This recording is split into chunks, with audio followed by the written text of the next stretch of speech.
place in the world, and that the United States of America will have to give way to Israel. We are expecting a new monetary system in the world that will replace the monetary system in which the US dollar was dominant. We have said it several times that the new monetary system is intended not only to continue the rip-off, and yet they give fatwa, it is halal. But the new monetary system is intended to further advance in the direction of imposing an economic and monetary dictatorship upon all of mankind, so that you can rule the world.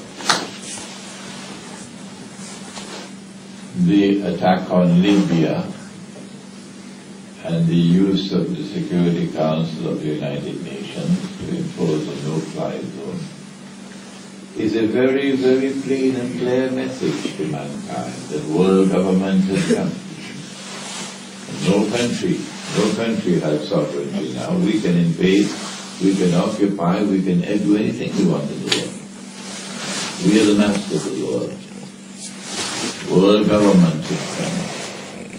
And that world government is meant to advance the cause of imposing a political dictatorship upon all of mankind, so that one people can rule the world on behalf of one person, and he is Al-Masih al-Dajjal. We spoke, I think, probably the first day about so many other events that are occurring, that the last people to come out of Dajjal will be women.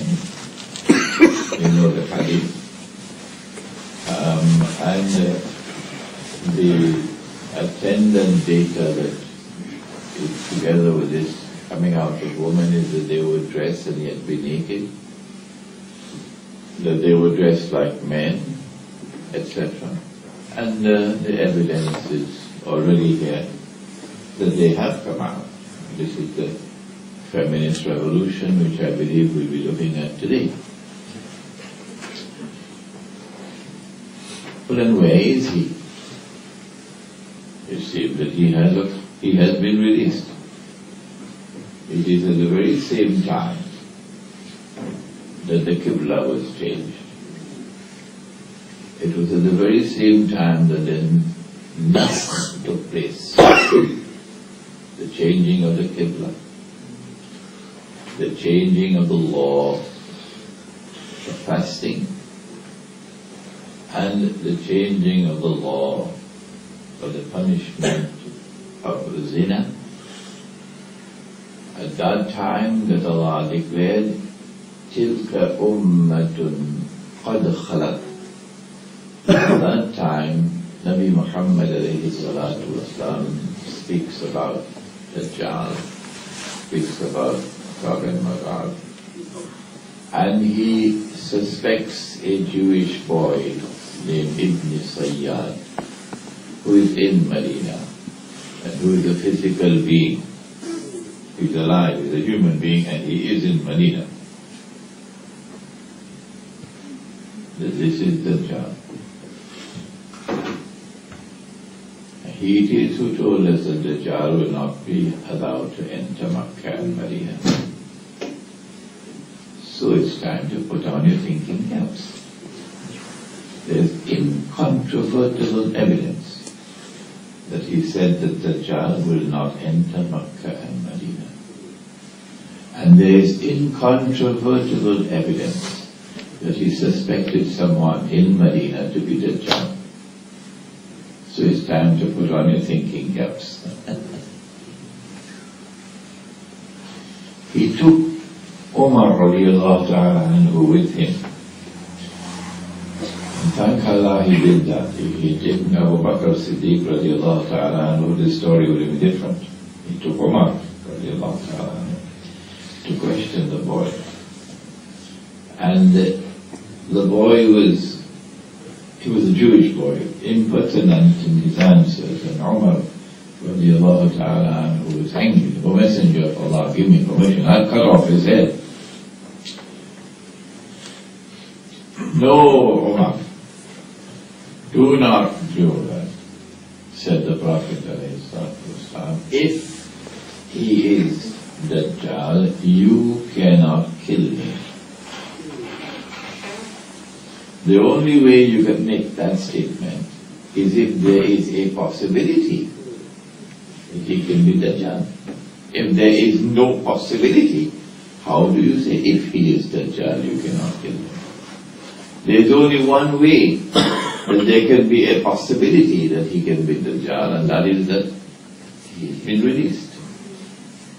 And so we have been given the information about the release of Dajjal in this way, indirectly, for those who have the capacity to think. If he is Dajjal, you cannot kill him. It's elementary logic. And if he is not Dajjal, it would be sinful to kill him. From this we conclude that no one is under any obligation whatsoever to accept our conclusion. No. There are many other versions of the subject of Dajjal out there. Some of them quite colorful, in fact. So people are free to choose whichever one they want. There's no obligation to accept our explanation of the subject at all. So we have concluded from this that Dajjal was released in the lifetime of the Prophet ﷺ, and we have concluded that we are now located, in fact I consider this to be the most important discovery in my life in the world of knowledge, that we are now located at that moment in the historical process when a day like a month is coming to an end, and a day like a week is commencing. And so there is not much time left before the return of the Son of Mary, alayhi salam. I could not have come to this conclusion if I had only studied it in Darul. For me to come to this conclusion, I also had to master the study of politics and economics and history to be able to come to this conclusion. Is there any reference to Dajjal in the Quran?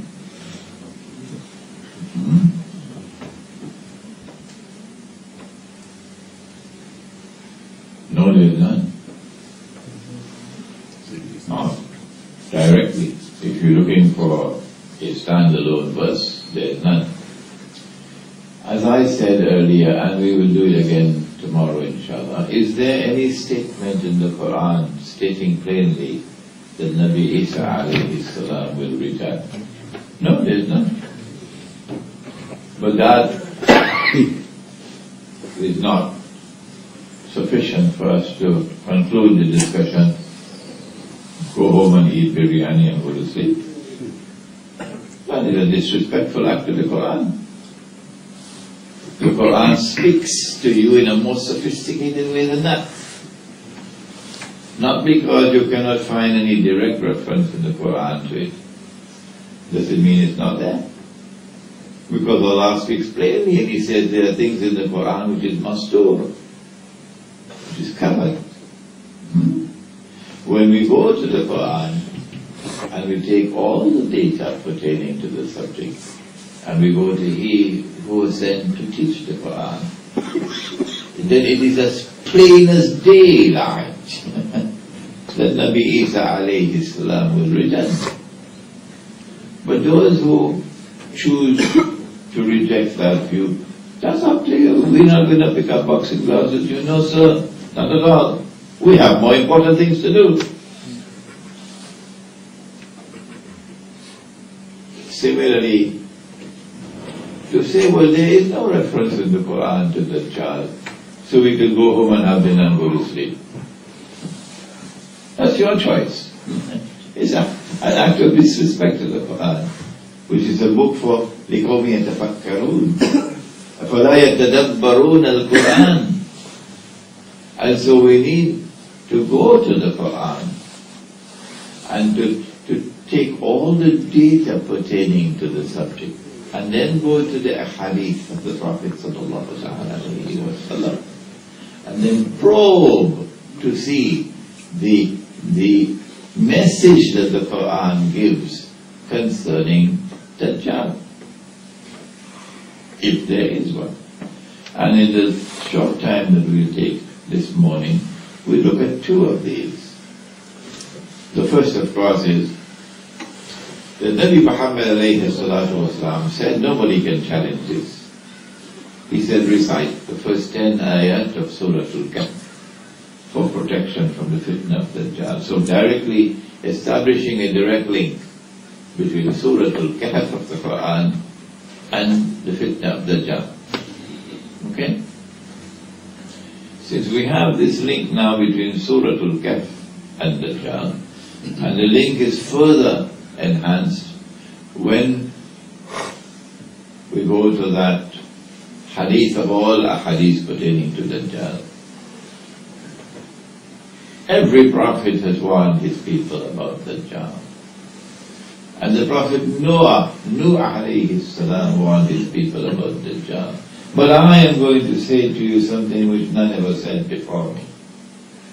Dajjal sees with the left eye, he is blind in the right eye, it looks like a bulging grape. But your Lord is not one eye. Between his eyes on his forehead is written the word kafir. And every mu'min will be able to read it, whether he is katib or ghayru katib. We have dealt with this already in this retreat. Those who choose to understand this literally are entitled to do that. We have not been appointed as their teachers. They are entitled to hold their view. The implication, however, is since they believe that Dajjal literally has one eye and is blind in the other eye,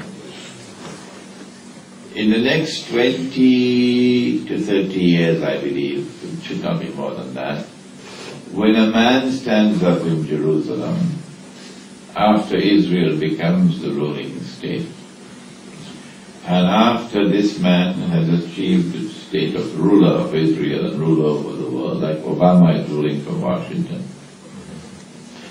and Masjid al-Aqsa has been conveniently demolished, perhaps with an earthquake. That's why we're having all these earthquakes now. So when that one happens, what's the big thing? Everybody having earthquakes. And then he reconstructs the temple. Shortly after he reconstructs the temple, I expect him to make the declaration. Because he can't make the declaration before he reconstructs the temple. I am the Messiah. It's going to happen. When that happens, it will be as plain and as clear as dazzling sunshine to these who are my students. That is Dajjal. I mean, it is so plain and clear. He says he is the Messiah. He is a Jew. He's a young man. He's powerfully built. He has curly hair. He's ruling the world from Jerusalem. Israel is the ruling state. He's just reconstructed the temple. What more do you want? He is Dajjal. But along comes he who says, no, he cannot be Dajjal. Because the prophet said, Dajjal has one eye, and this man has two. He can't be Dajjal. That is the price that they will pay. Because he would be Dajjal. It is they who have misinterpreted, misunderstood the hadith. He has one eye. He sees with his left eye, and the left eye symbolizes, we have said, knowledge externally acquired, knowledge externally acquired. And the right eye symbolizes internal knowledge, internal insight. The external eye, the internal eye.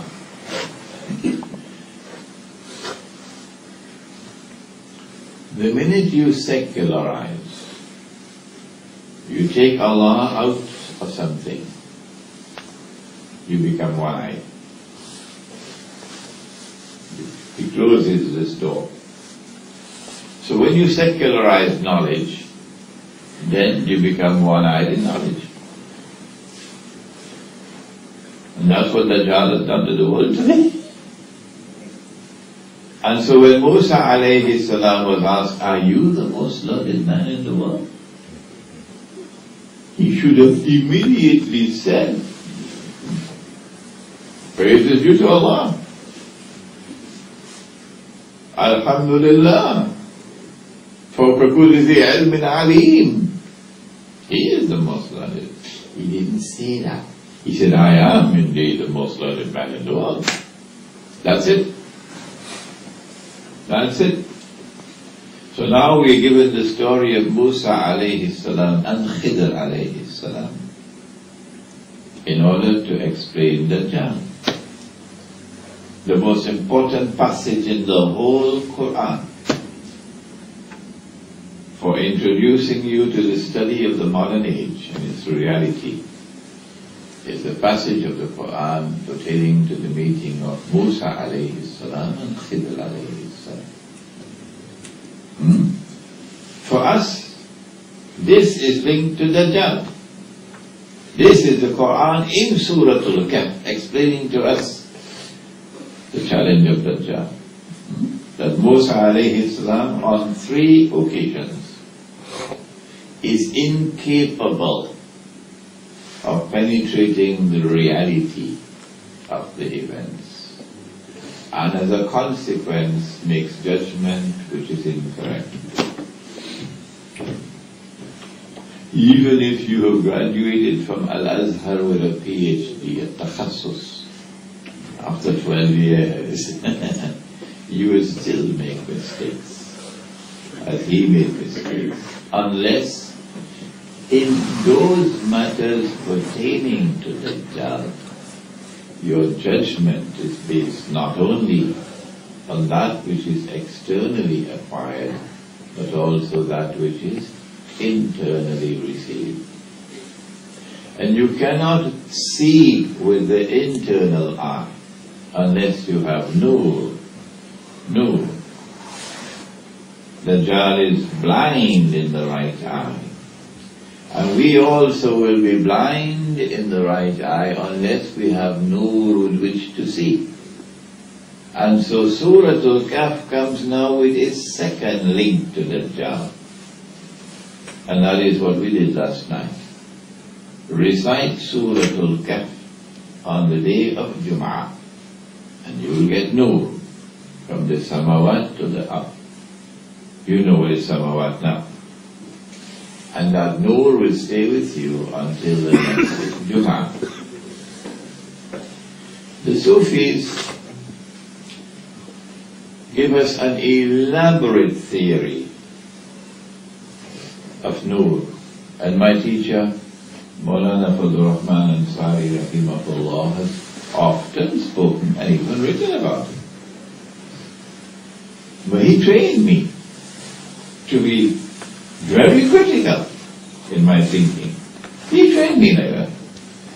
And as a consequence, even though almost 40 years have passed since he died, I have still resisted teaching and writing on some subjects on which he taught and wrote, using my judgment. And this is one of them. So you will not see in my writing, and you will not hear me quoting certain ahadith which he quoted, my own teacher. And no one can doubt my love for him. No one can doubt the debts I owe to him for whatever little knowledge I have. No? So the Sufi theory of the passage of nur to the silsila from Allah subhanahu wa ta'ala to Nabi Muhammad alayhi salatu wasalam, and to the shuyukh, to a long line, the shajara, until it comes to the sheikh, and then from the sheikh to his murid. This theory of the passage of Nur, I don't speak about. I'm not even going to reject it. I don't need to do that. Why? Because Nabi Muhammad ﷺ has given me another one, a much simpler one, and it's based on the Sunnah. Recite Surah Al-Kahf on the day of Jama'ah, and you get the Nur. You can't be plainer than that. So we have here now links between Surah Al-Kahf and Dajjal. Because in order to deal with Dajjal, you need the Nur. He comes with shirk. And in the hadith, in the Musnad of Imam Ahmad, his shirk will be more difficult to recognize on a black ant, on a black stone, in the darkness of the night.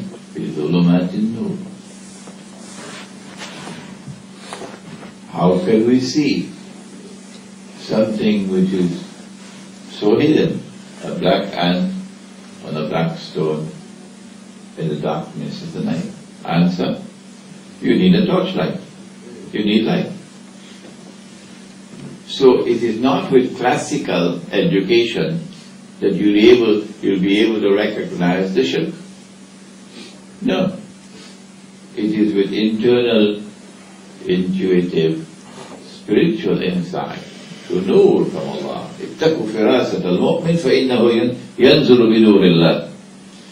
And so we can recognize the shirk of the modern political system, claiming to be sovereign, claiming to have absolute authority, claiming to be able to be supreme lawmaker, claiming to have the authority to make halal what Allah made haram, and make haram what Allah made halal. And Surah At-Tawbah tells us that's shirk. This link between Surah Al-Kahf and Dajjal is therefore established. The Nur and the passage of Musa alayhi salam and Khidr alayhi salam. But there's another one before we end this morning.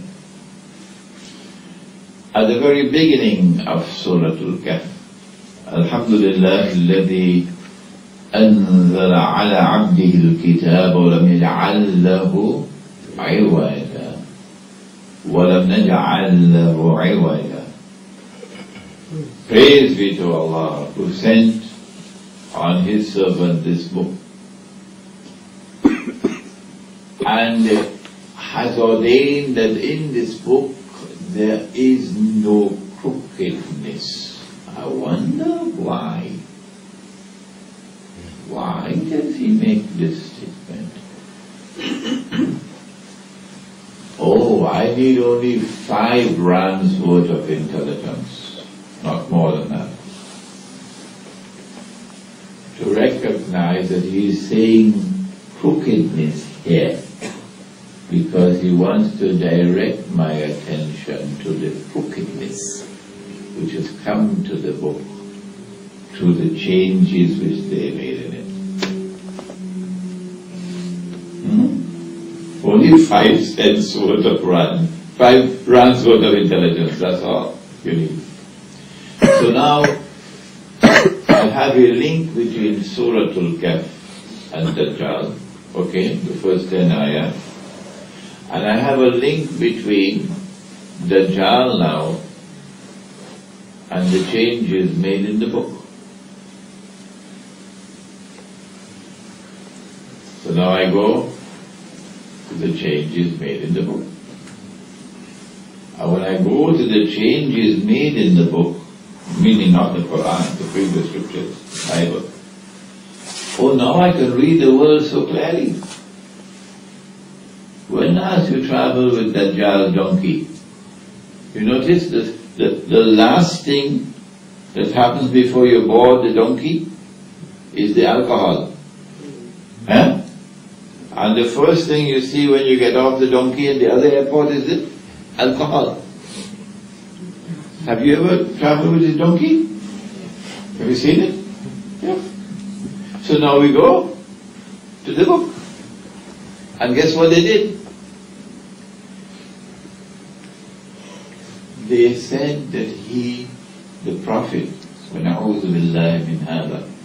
that he drank like an American college student, they call it binge drinking, until you are stone drunk.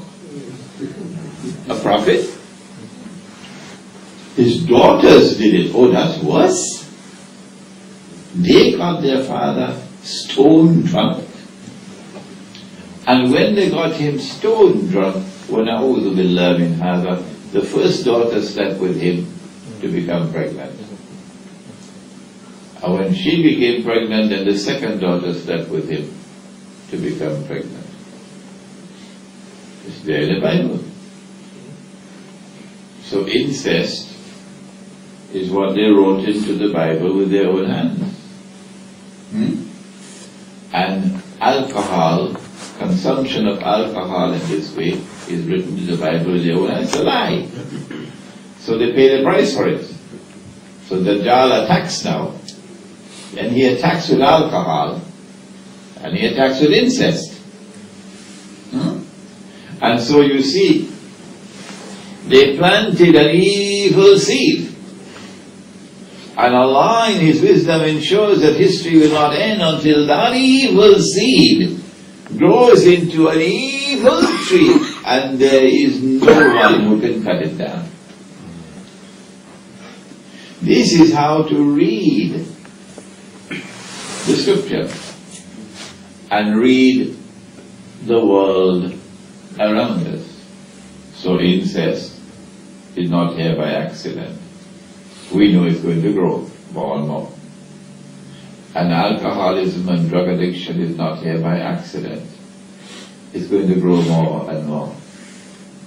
They changed the word of Allah when they said that it is haram for an Israelite to lend money on interest to another Israelite. It's still there in the Bible up to now. Still there. Come on, Rabbi, tell me why is a Jew not allowed to lend on interest to another Jew?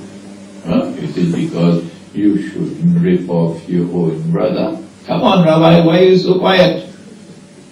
But it is permissible to lend on interest to those who are not Israelites. So it's permissible to rip off the cockroaches, al-ummiyun. Because they changed the word of Allah. And we quoted from the Quran about that. Where was it in the Quran? Masabo. That they took riba even though they were prohibited from doing so. Suratul? I can't hear you. Bakara? No. Where is Hasbullah? No. Okay, anyway? Suratul Nisa. Correct. وَأَخْذِهِمُ الرِّبَا وَقَدْ نُهُوا عَنْهُ وَأَكْلِهِمْ أَمْوَالَ النَّاسِ بِالْبَاطِلِ إِلَى آخِرِ الْآيَةِ. And so, they changed the word of Allah. And as a consequence, Dajjal now attacks with that evil seed which is planted. And riba now grows into an evil tree and no one can cut it down. No.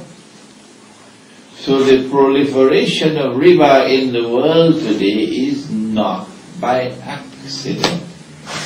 It is possible for us to go to the Quran, and the Quran will explain to us why the world is inundated with riba today.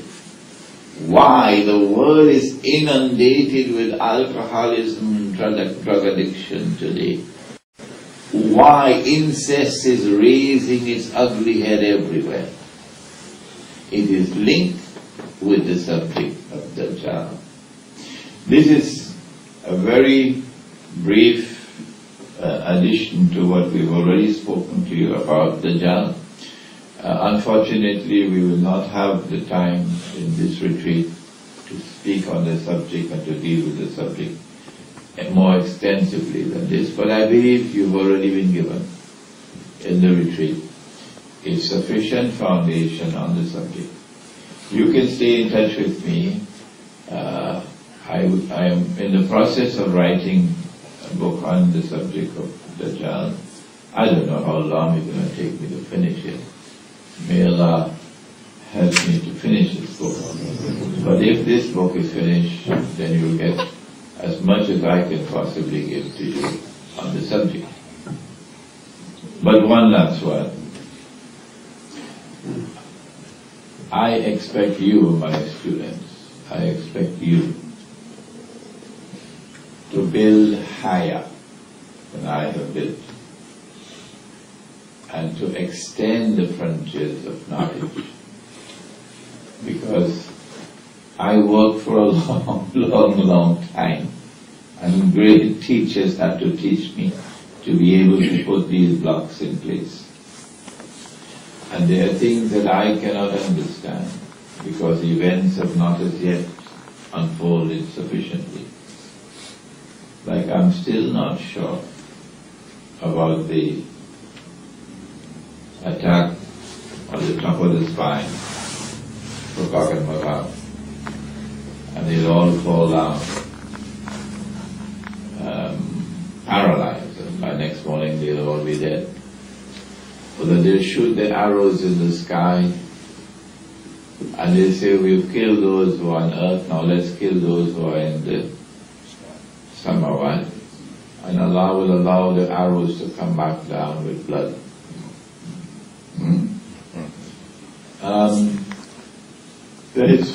You have to learn some more about space, the application of military technology to space, to be able to help deal with this hadith. So I expect that there will be from you all those who will apply yourselves to the study of the subject. It will take you just a little time to study and master what it took me a lifetime to do. Just a little time for you. And then you will continue the work to be able to explain the subject even more in the time that lies ahead. رَبَّنَا تَقَبَّلْ مِنَّا إِنَّكَ أَنْتَ السَّمِيعُ الْعَلِيمُ وَتُبْ عَلَيْنَا يَا مَوْلَانَا إِنَّكَ أَنْتَ التَّوَّابُ الرَّحِيمُ برحمتك يا أرحم الراحمين.